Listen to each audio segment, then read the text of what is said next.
Robocontestdagi 0,257 masalani C++ deyishamiz, uzluksiz birlar. Bu masalada 0 va 1lardan iborat bunaqa satr beriladi. Shunda birlar uzluksizmi? Agar uzluksiz bo'lsa yes deb chiqarishimiz kerak, aks holda no deb chiqarishimiz kerak. Ana bu yerda chap va o'ng tomonda 0 bo'lishi mumkin, lekin ana 1 boshlandimi shu uzluksiz davom etyapti. Ya'ni orasiga 0 tushmayapti. Shunda yes deyapti. Ana bu yerda ham shunday, uzluksiz birlar yes. Bu yerda-chi? Ana bu yerda birlar, lekin orasida 0 bor. Unda no deyishimiz kerak. Uzluksiz emas birlar. Xo'sh, C++da string tipda o'zgaruvchi e'lon qilib oldik. Sin bilan o'qib oldik o'shani satrni. Endi nima qilamiz? Endi chap tomondagi birinchi 0 bo'lmagan ana is find first node of 0 deyamiz. Ya'ni birinchi 0 bo'lmagan belgini indeksini chap degan o'zgaruvchiga o'qib olyapmiz. Ha, bu yerda e'tibor bering. Ana bu int tipi deyishimiz mumkin edi, lekin odatda bunaqa indekslar uchun size t o'zgaruvchi tipi, bu tip bu.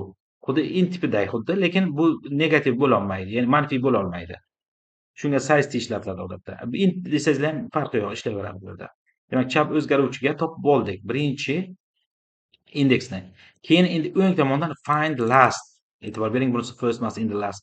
Endi o'ng tomondan birinchi 0 bo'lmaganni indeksini topib olyapmiz. Ya'ni anaga shunaqa bo'lsa, ana buni indeksini topyapmiz va buni indeksini topib olyapmiz. Endi ana bunda 40 ga olamiz ana shu qismini. Xo'sh, topib oldik. Endi natijani yes dedik. Agar chap ana bunga teng bo'lmasa degani. Bu degani oxirgi indeks, ya'ni mana bunday qidirib keladi-ku, ana qidirib keladi. Oxirgi indeksini ana shu o'zgaruvchi deb o'ylang. Ya'ni hammasi 0 bo'lmasa deganida, qo'pol qilib aytganda. Ya'ni bor bo'lsa, ya'ni ana bir bor, ana satrning ichida bir topilsa degani. Topilsa nima qilamiz? 40 qilib olamiz. S teng subs str 40 bo'ladi. Chapdan boshlab o'ng ayrilgan chap plus 1 ta 40 bo'ladi. Ana shuni 40 bo'ldik. Ana shunday 40 bo'ldik. Xo'sh, nima qilamiz endi? Endi yana find deyamiz, o'shaning ichidan 0 ni qidiryapmiz. Agar yana boyagidek oxiriga kelib qolmagan bo'lsa, yana i ko'rdingiz-a? Ya'ni mavjud bo'lsa deganida, ya'ni indeks o'sha agar topolmasa oxiriga borib qoladi. Yana oxiriga borib qolmasa topadi.